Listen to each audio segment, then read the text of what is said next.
¿Cómo están? Bienvenidos. Estamos comenzando Agenda Económica en el inicio de una nueva semana. Muchas gracias por acompañarnos. Son las 8 de la mañana con 1 minuto y estamos dando inicio a nuestra revisión de 30 minutos con lo más importante para comenzar una nueva jornada. Una semana que va a ser muy noticiosa por lo demás. Ya estaremos revisando algunos temas que van a marcar los próximos días. Partamos con nuestro resumen. Revisemos algunos de los detalles entonces de lo que el día de hoy seguramente va a generar más discusión pública, partiendo sobre todo por las definiciones que entregó el ministro Mario Marcel en una entrevista que publica hoy el diario Financiero. En una larga conversación, el ministro abordó un tema bien relevante. ¿Qué es lo que va a ocurrir el año 2023 con las ayudas que podría eventualmente entregar el Estado a través del gobierno para poder ir en ayuda de aquellas familias que estén con más problemas económicos en un escenario que se reconoce va a ser difícil? Bueno, el ministro se abre a la posibilidad de que efectivamente lleguen nuevas medidas de apoyo social para las familias, considerando que el año pasado hubo medidas absolutamente extraordinarias en el contexto de pandemia asociadas a ingresos que entregaba el gobierno a través del IFE, a través de retiros previsionales que ahora no están presentes en el panorama. Bueno, el ministro reconoce que están trabajando en una serie de fórmulas, algunas conocidas como el IFE laboral, otras algo más novedosas. Vamos a revisar parte de lo más destacado que dijo el ministro Mario Marcel en esta conversación. Bueno, les contábamos que esta será una semana noticiosa, no solo por esto, también por lo que va a ocurrir el día martes y miércoles con la reunión que sostiene el Banco Central. El Consejo va a llevar a cabo su reunión de política monetaria, donde va a definir cuál será el curso para la tasa de referencia. Lo más probable, dice el mercado, al menos así lo estiman en el mercado nacional, es que se mantenga la tasa en términos estables, pero lo interesante siempre es ver cuál es el mensaje, el trasfondo de las decisiones que adopte el Banco Central, en una semana en la que además tendremos datos de IPC. Este miércoles se conoce la inflación. Vamos a estar revisando este escenario para el Banco Central a la luz también del dato de IMASEC que conocimos el jueves pasado. Y en materia internacional hay dos temas que vamos a estar revisando también en nuestra edición de hoy. Lo primero tiene que ver con una reunión que se sostiene este lunes en Washington entre delegaciones representantes de los Estados Unidos y de la Unión Europea. ¿Cuál es el tema a tratar? Bueno, las tensiones desde el punto de vista comercial entre el país norteamericano y la Organización del Viejo Continente. Esto tiene que ver fundamentalmente con algunos de los planes de estímulos que está llevando adelante el gobierno de Joe Biden, que entre otras cosas se establecen subsidios para atraer la instalación de empresas en terreno norteamericano. Y fundamentalmente esto tiene que ver con proyectos o empresas vinculadas a la sustentabilidad, el desarrollo, por ejemplo, de baterías, el desarrollo de coches eléctricos, es lo que está destacando la Unión Europea como un tema que es complicado. De hecho, la misma von der Leyen planteaba que Joe Biden tenía que entregar una respuesta adecuada por los subsidios americanos a los coches, palabras textuales, a los vehículos, en un contexto donde se necesitan apoyo desde el Estado a un nuevo entorno global, decía la presidenta de la Comisión Europea. Ya les contamos más también sobre este tema. Y por último, vamos a estar revisando también lo que ha ocurrido este fin de semana con las reuniones que llevó adelante la OPEP, que ha resuelto finalmente mantener estable la cuota de producción petrolera en un contexto donde sabemos la crisis energética que se vive a nivel global, pero en particular en Europa. Es uno de los temas de mayor preocupación desde el punto de vista económico, precisamente por el impacto que esto puede tener en la marcha de la economía en los próximos meses. Bueno, la decisión de la OPEP es mantener el recorte petrolero anunciado hasta ahora, en un contexto donde además desde Europa los niveles de importación de combustible, de hidrocarburos desde Rusia están llegando a niveles mínimos. Les vamos a dar contexto también a este dato y el efecto que ha tenido en el precio del petróleo en el mercado a nivel internacional. Los mercados vamos a revisar ahora con el cierre de nuestro resumen para ver qué es lo que está ocurriendo a esta hora de la mañana. Hay algunas noticias importantes también en el mercado internacional para nuestra economía de la mano del precio del cobre. Ya veremos qué es lo que está ocurriendo en el inicio de las transacciones. Pero estos son los números con los que parten las bolsas a nivel internacional. El Eurostoxx cayendo 0,23% el día de hoy, mientras que Londres subió 0,34% en la bolsa británica. En Japón, el Nikkei subió 0,15% y el Hang Seng de Hong Kong nuevamente repunta con fuerza. Ojo con este dato, 4,51%. La interpretación que hacen los analistas de mercado tiene que ver fundamentalmente con algún optimismo sobre la posibilidad de que China empiece a flexibilizar las medidas que ha implementado en esta estrategia de COVID-0, y eso podría tener efecto directo también en aspectos productivos en el gigante asiático. Por otro lado, les contaba que el precio del cobre, buena noticia esta, está subiendo con fuerza a esta hora, llegando a su mayor nivel desde el 13 de noviembre. $3.86 la libra para el metal rojo. Ojo con el efecto que esto puede tener también en el precio del dólar a nivel local, en el tipo de cambio. Recordemos que el viernes cerró en 883 pesos la moneda norteamericana acá en nuestro país. Bien, comencemos entonces nuestra revisión en detalle y vamos a partir viendo algunos de los pasajes más importantes de la extensa conversación que sostuvo el ministro de Hacienda, Mario Marcel, con el Diario Financiero, que se publica esta mañana y que es bien relevante porque da una señal clara desde el punto de vista político de cuál es la visión que tiene el gobierno sobre la posibilidad de ayudas sociales, pensando en un escenario para el 2023, donde el mercado concuerda en que viene un freno para la actividad económica bien relevante. La magnitud de ese freno es lo que está en discusión hoy día. El gobierno mantiene un escenario de contracción económica cercano al 0,5% de caída para el próximo año. Hay otros sectores que son bastante más pesimistas y se acercan más bien a una caída de 2% en la actividad económica. Como sea, de todas maneras va a ser un escenario complejo para las familias chilenas, así lo reconoce el mismo ministro Mario Marcel, y es en ese contexto entonces donde su definición en esta conversación sobre la posibilidad de levantar nuevas ayudas sociales cobra referencia. Nuestro referente no son los retiros, decía el ministro Marcel cuando se le planteaba la posibilidad de un escenario en que se necesite algún tipo de ayuda fiscal. Las necesidades que pueda tener la ciudadanía son nuestra referencia, decía el ministro. A principio de año vamos a tener una situación de mayor fragilidad, habrá una inflación relativamente alta, decía, y la actividad todavía va a estar esperando para iniciar su recuperación. Tenemos que focalizarnos en ver qué puede ser más necesario, decía el ministro Marcel entonces, consultado sobre esta posibilidad. Ojo con las presiones políticas también que vendrán para ir avanzando en este sentido. Recordemos que hay un grupo de diputados pequeño, pero que está insistiendo con fuerza en avanzar en esta idea del sexto retiro.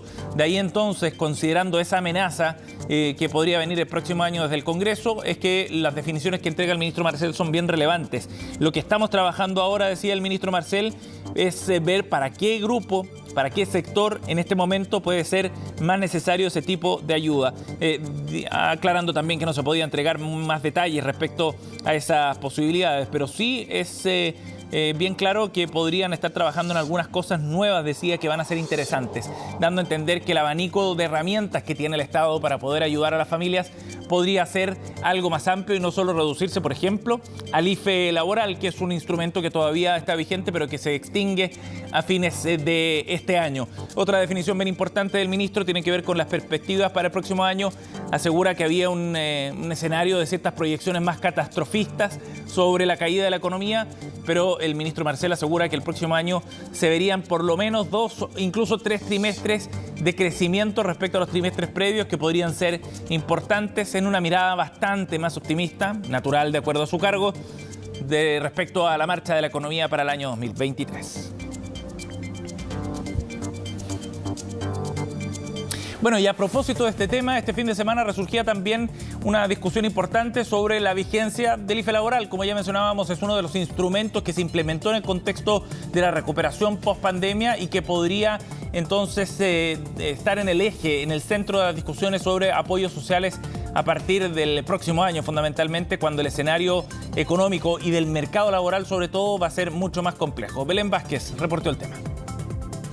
Queda menos de un mes para que se acabe el año y con él las postulaciones al IFE laboral 2022. Pero ojo, este beneficio se extenderá hasta junio del próximo año junto con el subsidio Protege. Ambos, según el Ejecutivo, han tenido buenos resultados que lo justifican. Así como hemos tenido algunas medidas que buscan apoyar los empleos que ya existen, como el subsidio a las empresas de menor tamaño para que paguen el salario mínimo, también ha existido este IFE laboral que lo que permite es la generación de nuevos empleos. Como eso ha funcionado bien, lo que ha decidido el gobierno es extender extenderlo para el año 2023 y el presupuesto del año 2023 así lo considera. El IFE laboral es un beneficio que entrega un subsidio a aquellas personas que consigan emplearse formalmente y está dirigido a los grupos que post pandemia han demorado más en reintegrarse al mercado laboral. Aunque inicialmente la extensión se pensó solo hasta diciembre de este año, finalmente en la tramitación del presupuesto se aprobó extenderlo hasta mediados del próximo. El ingreso laboral de emergencia ha sido una herramienta muy útil para la pequeña empresa, de esa manera poder mantener los niveles de empleo y poder fortalecerse. Nosotros durante la discusión de la ley de presupuesto le sostuvimos al gobierno la relevancia de poder mantener esta política pública y se accedió a tenerla durante el primer semestre, pero con la apertura de poder extenderla hasta fin de año si es que era pertinente para poder luchar en contra de la recesión económica. Todas las personas en edad activa pueden postular, pero el monto a recibir es distinto en cada caso. Por ejemplo, los hombres entre 24 y 55 años recibirán el 25% de su remuneración bruta con un tope de 100.000 pesos. Mientras que las mujeres, los jóvenes entre 18 y 24 años, los hombres mayores de 55 y personas en situación de discapacidad podrán optar al 60% de su sueldo bruto con un tope de 300.000. Si uno lo que quiere es fortalecer el empleo, necesita abordar tanto estas medidas que lo que buscan es empujar la demanda de trabajo, como también las medidas que buscan empujar la oferta de trabajo. Solo en lo que va de este año, el IFE laboral ha pagado cerca de 55.000 millones de pesos mensuales, totalizando más de 660.000 millones. Por lo mismo, se estima que para 2023 este monto anual llegue a 526.000 millones de pesos, con una cobertura de 866.000 beneficiarios. Pero si atendemos simplemente a los números, si vemos los beneficiarios, si vemos qué ocurrió con la evolución del desempleo en nuestro país, uno puede de alguna manera esbozar que la evaluación es positiva. El objetivo del Ejecutivo es fomentar la creación de empleos formales y para ello también se va a extender el subsidio Protege, cuyo foco está en las mujeres que no reciben beneficio de Sala Cuna. Como se amplió la vigencia y la cobertura, el gobierno estima que pasaron de 8.000 a 32.000 usuarias. Mira, una regla básica, diría yo, en un contexto de necesidades que van a ser siempre múltiples para un país, es focalizar. Vamos a estar todavía en un contexto de un año con elevados precios, vamos a seguir conviviendo con precios de los combustibles altos, el contexto sanitario no está garantizado. Si bien para el próximo año hay considerados mecanismos de emergencia en caso de un alto desempleo, hay parlamentarios que piden al Ejecutivo no cerrarse a las ayudas si es que la inflación persiste por más tiempo del estimado. Creo que la importante pérdida del poder adquisitivo de los trabajadores debe ser considerada para implementar eventualmente otros mecanismos, como por ejemplo la ampliación de la canasta básica protegida u otros instrumentos focalizados que permitan amortiguar el alza del precio de los alimentos. La extensión oficial será anunciada en los próximos días y las autoridades ya trabajan en fórmulas que permitan la inserción de quienes aún no han podido. Pero si encuentra trabajo este mes, en el sitio web del CENSE podrá postular para recibir al menos el pago que queda en 2022.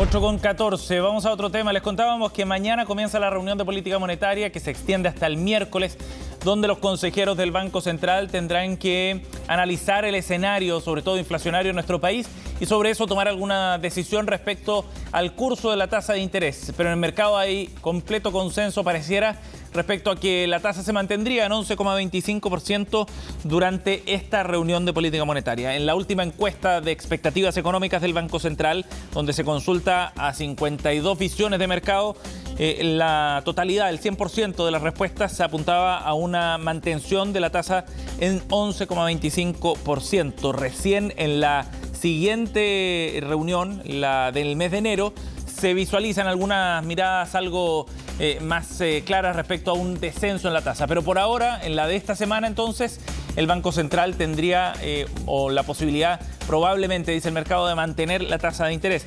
Esta semana también conoceremos el dato de IPC. El miércoles, precisamente, a las 8 de la mañana, el INE va a publicar el dato de inflación correspondiente al mes de noviembre. Y lo que está esperando el mercado en este sentido es una inflación, una variación del IPC en 0,4%. Ya veremos cuál es el dato finalmente sobre este aspecto, pero es una información fundamental para entender qué es lo que podría hacer el Banco Central respecto a la tasa. Si es que el proceso de alza de precios se empieza a estancar efectivamente, como se ha visto ya en los últimos datos de IPC, si empieza a reducirse o se mantiene esta tendencia de reducción de la inflación acumulada a 12 meses. Bueno, eso va abriendo el escenario entonces para que el Banco Central pueda ir reduciendo la tasa en los próximos meses y así evitar una contracción muy fuerte de la economía. Esas señales son las que se esperan también para el mensaje que entregue el Consejo del Banco Central en su reunión que comienza este martes. Vamos a ir a otro tema en materia internacional. Ya les contábamos que hoy se va a realizar una reunión en Washington bien relevante entre delegaciones de Estados Unidos y la Unión Europea para analizar las políticas comerciales que está implementando en particular Estados Unidos en momentos en que la idea más bien de una guerra comercial, de un escenario de guerra comercial, aparece en algunas discusiones de medios de prensa especializados, no como un hecho muy concreto, sino más bien como una posibilidad latente ante la serie de medidas que está implementando el gobierno de Joe Biden dentro de un plan de estímulo que se está llevando adelante. La reciente ley estadounidense que entrega subsidios al desarrollo de ciertas empresas, se llama IRA por sus siglas en inglés, es lo que ha generado estas tensiones.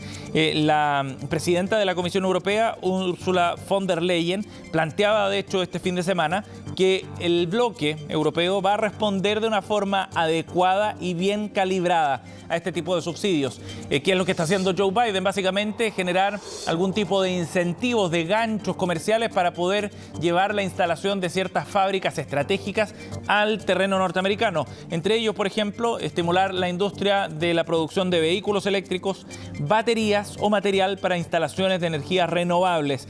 Y esto evidentemente que genera algún tipo de ventaja desde el punto de vista del desarrollo norteamericano y en desmedro, por cierto, también eventualmente de algunos países europeos. No se trata de abrir una guerra comercial, decía Ursula von der Leyen, pero sí la necesidad de reflexionar, así lo plantea, reflexionar sobre las normas de ayuda de Estado para adaptarlas a un nuevo entorno global, decía la alemana. En ese contexto entonces es donde hay presiones y tensiones dentro de Europa. Alemania y Francia, por ejemplo, lo que han pedido es que se responda de manera fuerte a esta ley antiinflación de Joe Biden. No podemos meternos en una guerra comercial, decía el ministro de Economía alemán, quien reclamaba en ese sentido los incentivos que está generando el gobierno demócrata. Veremos qué es lo que ocurre con la reunión del día de hoy, pero evidentemente que es un tema preocupante no solo para ambas partes, sino para el mundo, en un contexto donde se avisora un 2023 mucho más complejo desde el punto de vista del crecimiento global.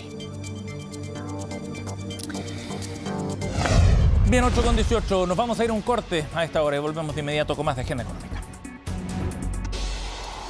Bien, ya estamos de vuelta, 8:22, para analizar un tema bien importante de esta semana. Tiene que ver con la reunión de política monetaria que se desarrolla este martes y miércoles en el Consejo del Banco Central y que definirá el curso de la tasa de política monetaria precisamente. Vamos a conversar de este tema con el economista académico de la Facultad de Economía y Negocios de la Universidad de Chile, Alejandro Alarcón.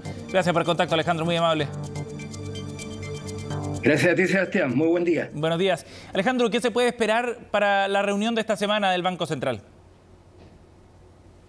Bueno, el Banco Central anunció que no iban a haber más alza de la tasa de interés, por lo tanto, deberíamos esperar que se mantengan sin cambio las tasas. Y por otra parte, tampoco creo que vayan a bajar la tasa. No creo que vayan a bajar la tasa, porque tenemos todavía un proceso de inflación, pese a que se ha ido ajustando la baja.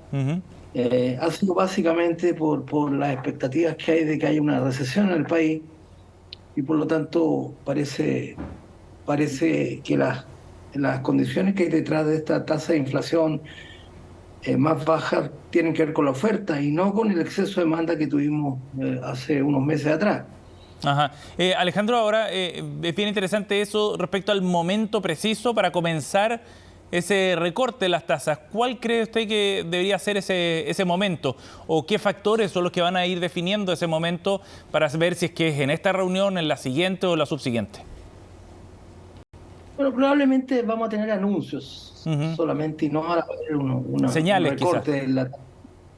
Sí, va a haber anuncios, pero no sin cambiarlo. Sí. Sin cambiar el nivel de tasa. Yo creo que el momento va a ser a medida que aparezcan cifras más negativas de la economía. Ya tuvimos un IMACEC en octubre negativo, ¿no es cierto? Probablemente el de noviembre también va a ser negativo y probablemente el de diciembre también. Entonces se va a generar mucha presión para que el Banco Central empiece a bajar y establezca algún tipo de estímulo sobre la economía. Ajá. Ahora, desde el punto de vista de lo que se esperaba para el IMASEC que conocimos el día jueves, para el IMASEC correspondiente al mes de octubre, de la actividad económica de octubre, hubo una caída de 1,2%. El mercado esperaba una caída más fuerte todavía. ¿Qué interpretación hace usted respecto a lo que significa, Alejandro, esa variación negativa? ¿Hay un aterrizaje más suave para la economía chilena o no? Es difícil todavía anticiparse a eso. Es verdad que el mercado esperaba una caída más negativa, pero sin embargo yo sería cauto. Yo sería cauto porque estas trayectorias agarran una inercia y la inercia viene dada porque entró en una zona de crecimiento negativo y por lo tanto vamos a mirar especialmente los meses de noviembre y diciembre para saber si esa trayectoria es posible que sea un aterrizaje más suave. Yo no me adelantaría todavía. Pero ¿es factible ese escenario? Porque, por ejemplo, el ministro Mario Marcel ha sido bien enfático, no solo después de este IMASEC, sino también en los meses anteriores, en que quizás aquí había una mirada muy catastrofista respecto a cómo iba a ir evolucionando la economía nacional. Sebastián, yo creo que estimo mucho al ministro. Yo soy cercano al ministro, es de la misma escuela, pero creo que hay muchos economistas, entre los que estoy yo también, diciendo que aquí hay una visión realista, y no vamos con anuncio a ahorrar algo que es básico, que es que la economía está entrando en recesión. Eso no lo saca nadie, ni el ministro, ni yo, nadie. Por lo tanto, yo sería cauto, yo esperaría antes de establecer si efectivamente va a haber un aterrizaje suave o no. Ajá. De acuerdo, pero aún estando en recesión es distinto que la economía del 2023 caiga en medio punto porcentual a que lo haga en 2 puntos, ¿no? Hay una margen importante. Por supuesto. Eso es lo que no se sabe todavía. Ajá. Incluso en varios debates que yo he asistido internos, de muy pocos colegas, hay algunos que tienen una baja de la inflación significativa. Y esa baja de la inflación se debe justamente a que la economía está ajustándose muy fuerte, la baja. Entonces, acá de repente yo espero que la inflación no baje tanto, porque si la inflación baja mucho, entramos en un proceso de deflación que sin duda está ligado a menores niveles de actividad. Entonces, todavía no sabemos. Realmente no sabemos cuánto va a ser el ajuste en la actividad. Yo todavía calculo que la tasa de crecimiento para el próximo año va a ser cerca entre 1 y 1,5% de ajuste del Producto Interno Bruto. Pero, habiendo hecho eso, creo que una caída de 0,5 también, en mi opinión, es muy prematura anunciarla. Sí. Alejandro, ahora viene una discusión política probablemente, quizás para el comienzo del próximo año, acercándonos al mes de marzo, sobre todo respecto a cómo enfrentar ese escenario desde el punto de vista de las ayudas sociales. Y hoy día el ministro Marcel lo planteaba en una entrevista en el Diario Financiero, que estaban evaluando la posibilidad de nuevos apoyos para el próximo año, fundamentalmente. A partir de eso, ¿cuál cree usted que va a ser el periodo de mayor efecto negativo que lo perciba la ciudadanía en este proceso de desaceleración de la economía? Vamos a hablar del primer trimestre del próximo año, el segundo trimestre, y en base a eso, ¿cree usted que sería conveniente analizar algún tipo de apoyos? Bueno, yo he dicho públicamente que estoy de acuerdo con la ayuda fiscal. Yo creo que debe ser implementada ayuda fiscal parecida a la que tuvimos el año que pegó más fuerte la pandemia. Pero también creo que si se va a ayudar a los pobres, que yo creo que es muy importante que se ayude a los pobres, muy importante, tienen que ajustarse otras partidas del gasto público. Porque el problema que tenemos es que no puedes meterle la plata en un bolsillo a los pobres y sacársela con el impuesto de inflación por el otro. O sea, si vamos a reactivar la inflación, aún con una recesión, me parecería muy delicado. Bien, Alejandro Alarcón ha conversado con nosotros aquí en Agenda Económica. Alejandro, muchas gracias por el contacto, muy amable. Gracias, Sebastián. Que tenga buen día. Hasta luego. 8:29. Ya cerramos Agenda Económica, pero en minutos comenzamos Noticias Express junto a Fresia Soltov.